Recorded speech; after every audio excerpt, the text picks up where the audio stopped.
Welcome to our Southampton office. We have a nice greeting area at the very front, and off to our left, if you walk down, you'll notice a nice place for you to get a beverage. And if you walk a little further, you'll see that there's a playroom designated for your child's comfort and enjoyment.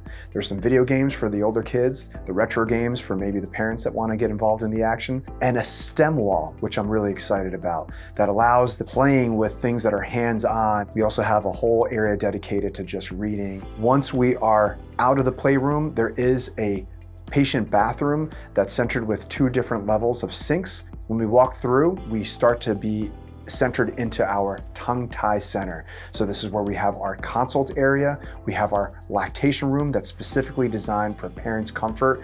They have a changing table, a sound machine, a scale to weigh the baby. We also have a frenectomy treatment room where there's a CO2 laser that allows us to do our treatment in the best possible way. When we walk a little further, that's when we step into our pediatric dental side. You'll notice a hygiene bay where we have room for several children in the same family that can all sit. We have a dedicated X-ray room to take both intraoral as well as panoramic X-ray. We have 4 other closed room treatment areas that allow the patient to have a little bit more privacy. Each of the rooms has its own theme. We have a superhero theme room, we have a Winnie the Pooh theme room, we have an outer space theme room and hot air balloon. Each room was carefully thought out to make something that's a little bit interesting for the child to discover when they come in. There is plenty of parking at the Southampton location. Just a reminder that the front door is not facing the street, but facing the parking lot.